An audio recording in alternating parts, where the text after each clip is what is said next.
Assalamualaikum warahmatullahi wabarakatuh. Hai teman-teman, kembali lagi di channel saya.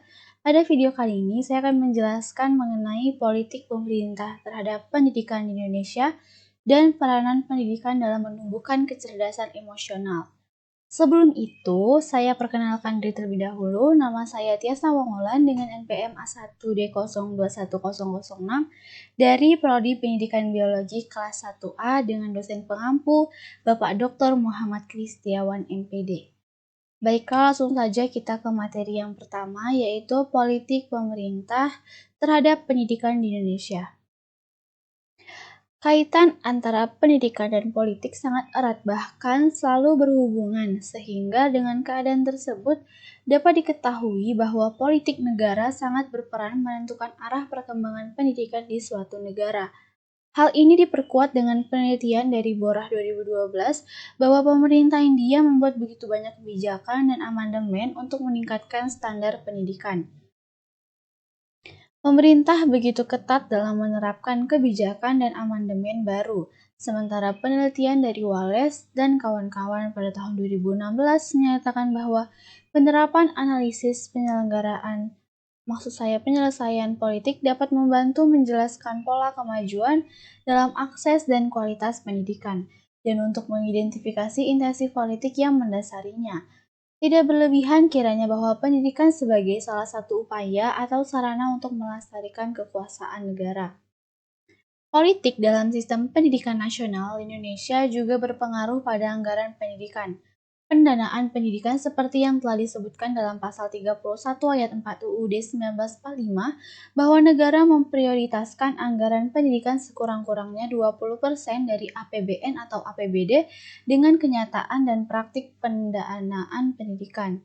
Kenyataannya bahwa anggaran penyelenggaraan pendidikan sebesar 20% APBN atau APBD tersebut di dalamnya sudah termasuk gaji guru dan lain-lain. Politik juga berpengaruh terhadap sumber daya pendidikan seperti gaji guru, sarana prasarana penunjang kegiatan belajar, dan pelatihan. Salah satu hal penting dalam pengembangan proses pembelajaran yang bermakna adalah tersedianya guru-guru yang profesional.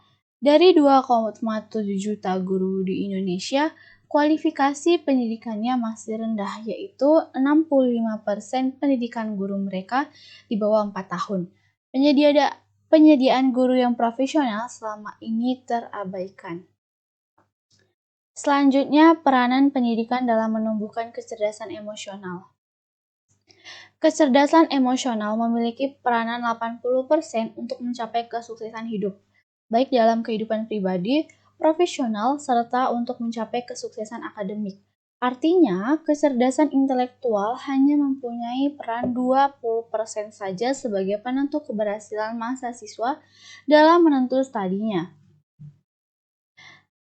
Proses belajar mengajar dalam berbagai aspek sangat berkaitan dengan kecerdasan emosional mahasiswa.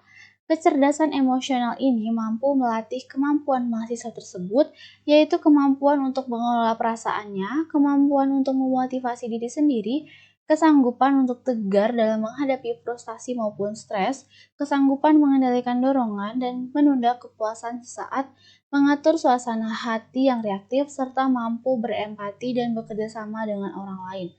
Semua kemampuan ini mendukung seseorang mahasiswa dalam mencapai tujuan dan cita-citanya. Stres bisa dialami oleh setiap orang, termasuk mahasiswa.